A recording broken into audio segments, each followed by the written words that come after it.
அஸ்ஸலாமு அலைக்கும். Hello everyone, welcome to our channel. ஒரு பர்ஃபெக்டான ப்ரான் தம் பிரியாணி எப்படி செய்யலான்னு பார்க்கலாமா? கரெக்டான மெஷர்மெண்ட்டில் ஸ்டெப் பை ஸ்டெப்பாக எப்படி செய்யணும்னு சொல்கிறேன். வீடியோவை கடைசி வரையும் ஸ்கிப் பண்ணாமல் பாருங்கள். இந்த வீடியோவில் காட்டுற மாதிரி அப்படியே ஸ்டெப்ஸை ஃபாலோ பண்ணுங்கள். பிகினர்ஸ் கூட ஈஸியாக தம் பிரியாணி செய்யலாம். வாங்க வீடியோ ஸ்டார்ட் பண்ணலாம். 1 kg ஃப்ரான்ஸை நல்லா க்ளீன் பண்ணி எடுத்திருக்கேன். இது க்ளீன் பண்ணதுக்கப்புறம் 1/2 kg வெயிட் இருக்கும். இந்த ஃப்ரான்ஸில் மசாலா பொருட்கள் சேர்த்து மேரினேட் பண்ணி வைக்கணும். என்னென்ன மசாலா பொருட்கள்னு பார்க்கலாம். இந்த க்ளீன் பண்ண ஃப்ரான்ஸில் 1/2 டீஸ்பூன் மஞ்சள் தூள், 1 table spoon red chilli powder, 1 teaspoon salt, 1 table spoon அளவுக்கு ஜிஞ்சர் கார்லிக் பேஸ்ட் எல்லாத்தையும் நல்லா ஒன்று சேர மிக்ஸ் பண்ணணும். இது நல்லா மிக்ஸ் பண்ணதுக்கப்புறம் 20 to 25 மினிட்ஸ் நல்லா ஊற வைக்கணும். பிரியாணி போடுறதுக்கான பாத்திரம் எடுத்துக்கிறலாம். ஒரு 1/2 கப் அளவுக்கு ஆயில் சேர்த்துக்கிறணும். 2 பிரியாணி இலையை நல்லா பிச்சு அதையும் எண்ணெயோடு சேர்த்துக்கலாம். பிரியாணி இலையோட ஃப்ளேவர் நல்லா எண்ணெயில் இறங்கட்டும். 2 பெரிய சைஸ் ஆனியனை இந்த மாதிரி ஷேப்புக்கு கட் பண்ணி எடுத்துக்கிறணும். அதையும் சேர்த்துக்கிறலாம். இப்போது ஆனியனை எண்ணெயில் நல்லா வதக்கி விட்டுக்கிறலாம். ஸ்டவ்வை மீடியம் ஃப்ளேமில் வச்சு ஆனியனை 2 to 3 மினிட்ஸ் நல்லா வதக்கி விட்டுக்கிறணும். ஆனியன் நல்லா வதங்கி இந்த ஸ்டேஜ் வந்ததுக்கப்புறம் 2 டேபிள் ஸ்பூன் இஞ்சி பூண்டு பேஸ்ட்டு சேர்த்துக்கோங்க. இஞ்சி பூண்டு பேஸ்ட்டை நல்லா எண்ணெயில் வதக்கி விட்டுக்கிறணும்.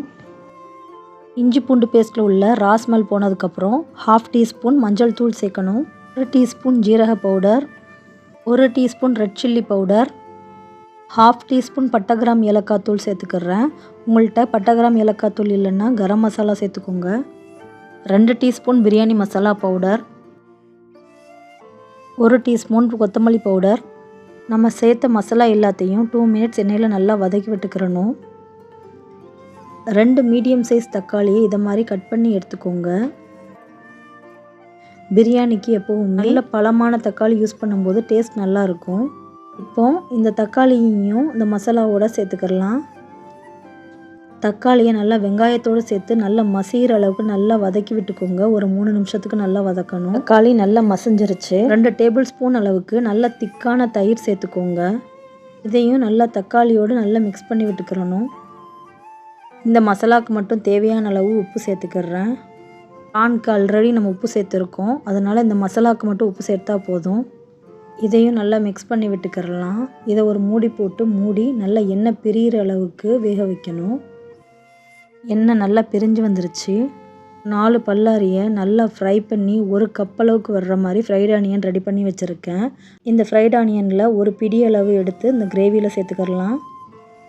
இந்த ஃப்ரைட் ஆனியனையும் மசாலாவில் நல்லா மிக்ஸ் பண்ணி விட்டுக்கிறணும். நம்ம மேரினேட் பண்ணி வச்சுருந்த இந்த ஃப்ரான்ஸையும் இந்த மசாலாவோடு சேர்த்துக்கிறலாம். ஃப்ரான்ஸையும் நல்லா மசாலாவோடு நல்லா மிக்ஸ் பண்ணி விட்டுக்கோங்க. ஃப்ரான்ஸ் மசாலாவில் ஒரு 4 மினிட்ஸ் நல்லா குக் ஆகட்டும். பிரியாணிக்கான ரைஸ் ரெடி பண்ணிக்கிறலாம். அதுக்கு 2 to 3 லிட்டர்ஸ் தண்ணி எடுத்துக்கோங்க. அதில் 3 டீஸ்பூன் உப்பு சேர்த்துக்கிறேன். நீங்கள் உப்பு தண்ணியில் செக் பண்ணி பார்த்துக்கோங்க. கரெக்டாக இருக்கிறது மாதிரி இல்லாமல் ஹீட்டாக கூட இருக்க மாதிரி இருக்கணும். அப்போது ரைஸ் வேகும்போது கரெக்டாக வரும். பிரியாணிக்கான ஹோல் மசாலா எடுத்துக்கிறலாம். 3 இன்ச் அளவுக்கு 2 துண்டு பட்டை, 1 அன்னாசி பூ, 5 to 6 கிராம்பு, 2 ஸ்டார் அனைஸ், 2 பிரியாணி இலை. நம்ம ஆல்ரெடி 2 பிரியாணி இலை சேர்த்துருக்கோம். தண்ணியிலையும் 2 பிரியாணி இலை சேர்க்கணும். 1 டேபிள் ஸ்பூன் அளவுக்கு சாஹி ஜீரா எடுத்திருக்கேன். நார்மல் ஜீரகம் கூட நீங்கள் யூஸ் பண்ணிக்கிறலாம். இது எல்லாத்தையும் தண்ணியில் சேர்த்துக்கிறலாம். 4 பச்சை மிளகா உடைச்சி அதையும் சேர்த்துக்கோங்க. 1/2 லெமனை நல்லா ஸ்குவீஸ் பண்ணி விட்டுக்கலாம். ரைஸ் நல்லா ஒன்றோட ஒன்று ஒட்டாமல் இருக்க 1 டேபிள் ஸ்பூன் அளவுக்கு ஆயில் சேர்த்துக்கோங்க. ஃப்ளேவர்லெஸ் ஆயிலாக சேர்த்துக்கோங்க. ரிஃபைண்ட் ஆயில் சேர்த்துக்கோங்க. நல்லா பொடி பொடியாக கட் பண்ணி வச்சுருக்க கொத்தமல்லி கீரை, புதினா எடுத்துக்கோங்க. 2யும் ஒன்றா மிக்ஸ் பண்ணி 2 பிடி அளவு சேர்த்துக்கோங்க. ரைஸ் நல்லா குக் ஆகிடக்கூடாது. ஒரு 70% குக் ஆனால் போதும். இது 30% குக்கிங் தம் போடும்போது தான் குக் ஆகணும். ஒரு ரைஸ் எடுத்து காட்டுறேன். இப்படி இருக்கணும், உடையணும், ஆனால் மசியக்கூடாது. அதுக்காக அரிசியாகவே இருக்கக்கூடாது. ஒரு 70% குக் ஆனால் போதும். இதை மாதிரி ஒரு ஸ்ட்ரெயினரில் ரைஸை வடிகட்டி எடுத்துக்கிறலாம். உங்கள்கிட்ட ஸ்ட்ரெயினர் இல்லாட்டா நார்மலாக எப்போதும் ரைஸ் வடிக்கிற மாதிரி ஒரு மூடி போட்டு மூடி வடித்து எடுத்துக்கோங்க. கிரேவியும் நல்லா ஹீட்டாக இருக்கணும். இதில் வடித்த அந்த தண்ணியிலிருந்து ஒரு கப் அளவுக்கு சேர்த்துக்கிறேன். தம் போடுறதுக்காக இந்த வேக வச்ச ஃப்ரான்ஸ்லேருந்து பாதி அளவுக்கு வெளியே எடுத்துக்கிறேன். இந்த வீடியோவில் காட்டுற மாதிரி 2 பிடி அளவுக்கு கொத்தமல்லி கீரை புதினா சேர்த்துக்கிறலாம். இப்போது இந்த 70% குக் பண்ண இந்த ரைஸை பாதி அளவுக்கு மட்டும் சேர்த்துக்கோங்க. ரைஸை மசாலா மேலே நல்லா ஈவனாக ஸ்ப்ரெட் பண்ணி விட்டுக்கிறலாம். மறுபடியும் 2 பிடி அளவுக்கு மல்லிக்கீரை புதினா சேர்த்துக்கோங்க. ஃப்ரைட் ஆனியன் 2 பிடி அளவுக்கு சேர்த்துக்கோங்க. நான் முதல்ல சொன்ன மாதிரி நீங்கள் 1 கப் அளவுக்கு ஃப்ரைட் ஆனியன் எடுத்தால் ஹோல் பிரியாணிக்குமே கரெக்டாக இருக்கும். இப்போது நம்ம ஃபஸ்ட் எடுத்து வச்சுருந்தோம்ல அந்த ஃப்ரானையும் இதில் சேர்த்துக்கிறலாம். இப்போது மீதி பாதி இந்த குக் பண்ண ரைஸையும் சேர்த்து நல்லா ஸ்ப்ரெட் பண்ணி விட்டுக்கோங்க. இப்போது 1/2 டீஸ்பூன் பட்டகிராம் ஏலக்காய் தூள் சேர்த்துக்கிறேன். நான் முதல்ல சொன்ன மாதிரி நீங்கள் கரம் மசாலா கூட சேர்த்துக்கிறலாம். மறுபடியும் 1 பிடி அளவுக்கு மல்லிக்கீரை புதினா சேர்த்துக்கோங்க. 1 பிடி அளவுக்கு ஃப்ரைட் ஆனியன் சேர்த்துக்கோங்க. 1/4 டீஸ்பூன் சாஃப்ரான் ஃபுட் கலரை 2 டேபிள் ஸ்பூன் தண்ணியில் மிக்ஸ் பண்ணி வச்சுருக்கேன்.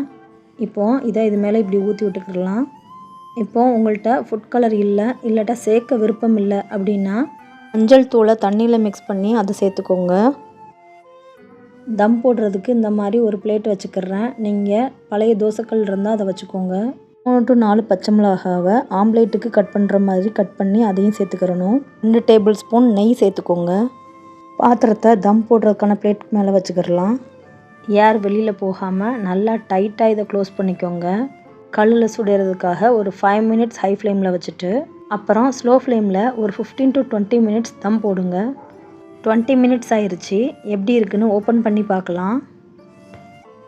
பாருங்கள் எவ்வளோ சூப்பராக தம் ஆகிருக்குண்டு. பிரியாணி கரெக்டாக தம் ஆகிருக்குங்கிறது ரைஸ் இப்படி மேலே எலும்பி நிற்கிறதுலையே தெரியும். இப்போது இந்த ரைஸை கீழே இருந்து மேலே பார்க்க எடுத்து விடலாம். போட்டு கிண்டிடக்கூடாது. ஒவ்வொரு பக்கமாக எடுத்து விட்டு இப்படி எடுத்து விடுங்க. அப்போ கரெக்டாக வரும். பாருங்கள் ரைஸ் எவ்வளோ நல்லா குக் ஆகிருக்குண்டு. நல்லா உதிரியாக வந்திருக்கு. மிக்ஸ் பண்ணும்போது கூட ரைஸை நல்லா பொறுமையாக எடுத்து விடணும், ரைஸ் உடையாத மாதிரி. இப்போது பிளேட்டுக்கு ட்ரான்ஸ்ஃபர் பண்ணலாம். நம்மளோட பர்ஃபெக்டான ப்ரான் தம் பிரியாணி ரெடி. நீங்களும் உங்கள் வீட்டில் நான் சொன்ன ஸ்டெப்ஸை ஃபாலோ பண்ணி ட்ரை பண்ணி பாருங்கள். உங்களுக்கு இந்த வீடியோ பிடிச்சிருந்துச்சுன்னா லைக் பண்ணிக்கோங்க. உங்களோட ஃப்ரெண்ட்ஸ் அண்ட் ஃபேமிலியோட நிறைய ரெசிபிஸ் தெரிஞ்சுக்கிறேன். என்னோடய சேனலை சப்ஸ்கிரைப் பண்ணிக்கோங்க. வேறொரு இன்ட்ரெஸ்டிங்கான ரெசிபியோட நெக்ஸ்ட் டைம் மீட் பண்ணுறேன். பாய். தேங்க்ஸ் ஃபார் வாட்சிங்.